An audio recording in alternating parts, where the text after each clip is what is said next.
Hello and welcome to lesson number 3 on drums here at YouTube. And I'm now going to move on to the 4 beat. Oh, listen to me. The 8 beat, man. The 4 beat you already know, I believe. So, let's move on to the 8 beat, okay? So now the 4 beat, I told you, is 4 notes and the 8 beat is 8 notes. So, the only difference is, instead of going on your hi-hat with that's your time order, so instead of going like and 2 and 3 and 4 and you just add notes. You just add notes after all these notes. It goes 1 and 2 and 3 and 4 and. Now imagine, like I said to you in the first lesson, you have this paper, and on top there stands 8 beat, because that's for hitting, and then you have 8 for hi-hat. Because drum notes, let me just say this, drum notes is one of the most easiest notes to read in the world. You know, it's just very, very, very simple. I mean, a kid can read it. That's a fact. If you know what HH, BD, and SD stands for, I mean, yeah, then thing is done. So I just want to mention this: your snare and your bass, all the others are indicated by a dot, a large dot, okay? But your hi-hat is an X. But when it's an open hi-hat, it's a circle, almost like a 0. But anyway, that's for that. Okay, so now your X's there on the top says exit 1 and, exit 2 and, exit 3 and, exit 4, and then at 4 and there's another X. Okay, so now all that indicates is what we just played. 1 and 2 and 3 and 4 and, okay. So now it's very logical to think about this. Your hi-hat is on top. For this reason, the hi-hat is the highest part of the drum kit. Okay? Then it's your snare drum, because the snare is a little bit lower than your hi-hat, okay? And then your bass drum is the lowest. That's why he is at the bottom, okay? So now, all you do now is you put your bass drum on 1 and 3, okay? And your snare drum on 2 and 4. Remember I said your snare drum is most of the time on 2 and 4 in your most common beats. So you'll hear the difference. You'll hear the difference when I play this. If you compare it to the 4 beat. Okay, let's go.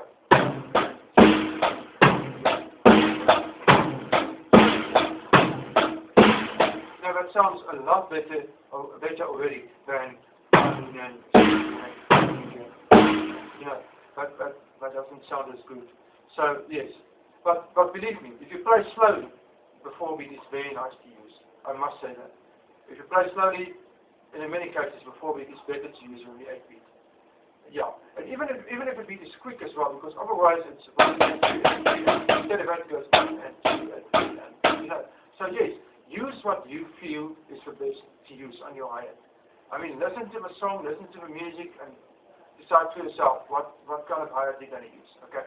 So now, just before I go on here, I just want to say this, but your 4 beat is 8 notes, so it's 1, 2, after 8 beat I should say. 1, 2, 3, 4, 5, 6, 7, 8, just to make it easy for you. And your 4 beat is 1 and 2 and 3 and 4. Now why is the ands there in between? Very simple. If you play your bass drum, you need something.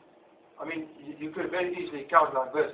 1, 2, 3, 4. But now your problem is when you play your bass drum, you can't count like this because you go 1 and 2 and 3 and 4. You know, when there's no counting on the and. So that's why they put the and in between. Okay.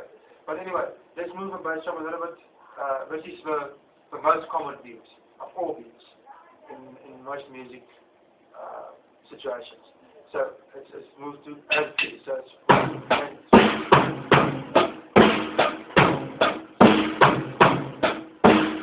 Okay, that's it. Now move the bass drum just a little bit onto 3 and. So it's 1 and 2.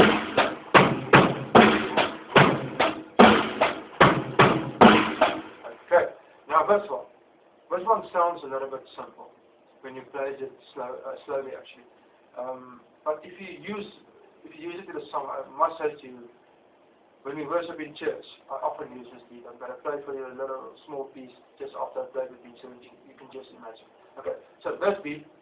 All what happens is the bass drum is on 2 ands. 1 and then 2 ands. So it's 1 and 2 and 3 and 4.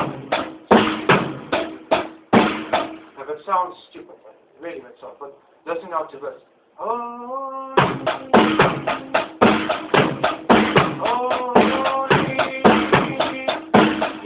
you can use it so often, and that song especially. I will use no other beat in that song than that one. Actually, it will sound better to use before beat. Oh, but anyway, now just want to continue here with the 8 beat. Just move it a little bit on here.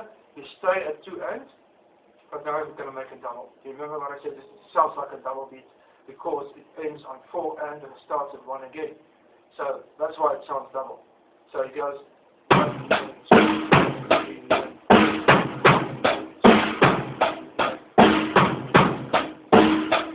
Okay, that's just not a full bar, but anyway, that's it. Okay, now this one. I must confess that I needed to start the video over and over again because this one caught me, man. It's a little bit tricky. I just want to play it first, okay? So I just go because it's basically the same, but the bass drum moves a little bit. I just want to explain it the right way to you, okay? So let's play it first and then I'll explain it, okay? It's the bass drum moves to 3 ends, okay? And then it's on 4 ends again. So it stays on 4 ends, but instead of on 2 ends, it moves to 3 ends. Okay, so it's 1 ends.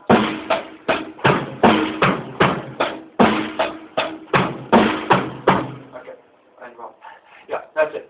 Okay, so now this is the same beats I taught you with the 4 beat, but it's just the 8 beat. Okay, so now let's do some great stuff here. The snare drum. Let's do a variation on the snare drum. So I want to talk to you this variation on the snare drum, and then I want to talk to you a new form. I promised you to teach you a new form. I want to teach you on the snare drum. I want to teach you. It's all these things I can do.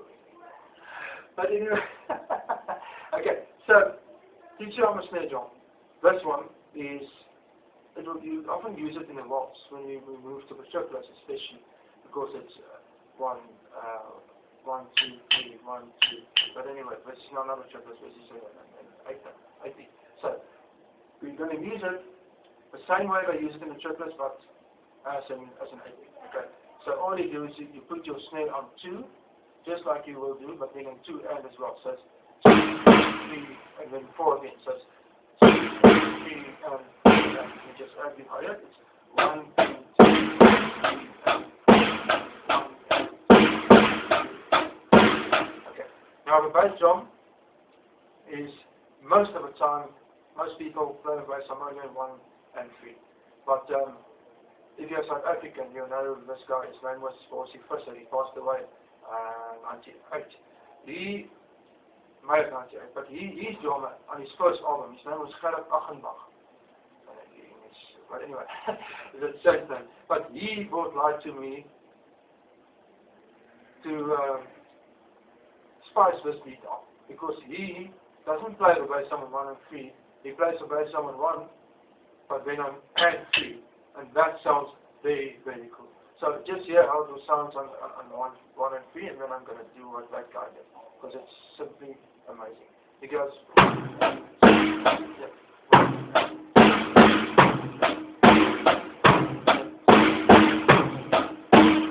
that's very easy, of course. Although your left hand do something extra, but it stays the same as actually as your right hand, because it's just, it's something on your left hand. But yeah, what this guy did, he put the bass drum on, and so he goes.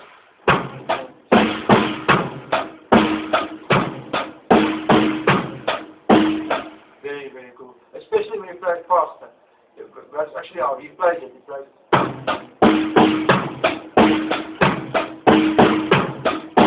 Very, very cool. But anyway, now the 4. As I promised you. I picked up all these beats, and now the number 4 is, well, listen, this 4 is a typical 8-beat 4, and it's very, very, very popular.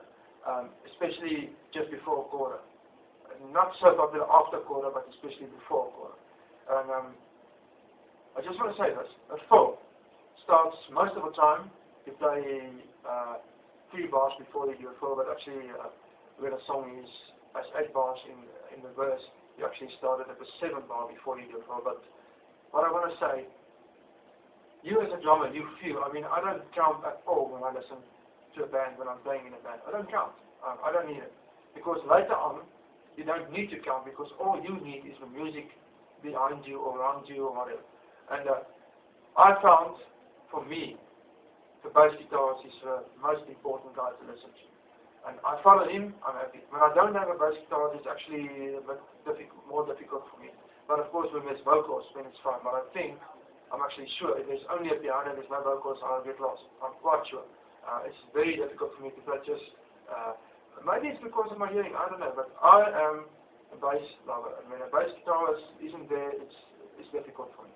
But anyway, so you as a drummer, feel when you need to fall because you know, okay, here is a change in the song, okay, and later on it just happened by itself, you know, you don't have to feel it out or whatever, it just happened by itself. So, okay, I'm going to do this fill after 3 bars, but I just want to tell you this. This fill, all you do is you play your tom, your floor tom, okay, on all notes. 1, 2, 3, let's say like you should say. 1 and 2 and 3 and 4, and just like the ayah, but then it sounds like this. But we just want to say this to you. Most people will only use for floor tom, okay? Some of them will maybe use for bass tom with a floor tom, but I do. I use my floor tom, my bass tom, and my snare drum to spice it up, you know, to make it sound cool. But anyway, so the floor tom is floor tom. That's the floor, okay? But now you have a difference when you add the bass tom. The bass drum is actually 4 notes. It's just 1 and 2 and 3 and 4 and remember after each 4, crash and bass drum. Okay, so it's that's it. Okay, but now let's spice it up. Let's say add the snare. The snare will be now. Remember when you do a 4, it's not always on 2 and 4 snare, right? Because you're doing a 4, you're doing something that's a variation. So you do the full. This way, just like I did it, but when you put your snare drum on 2, 3 and 4. So it's 1 and 2 and 3 and 4. Okay, so it will sound like this when I do it with a snare. That's it. Okay, so so now let's play a beat and then you do the 4. Okay, so that you can hear how cool this beat is, especially before the chorus, and it's very cool to use this. Okay, so let's use this new beat I told you, little snare variation. Okay.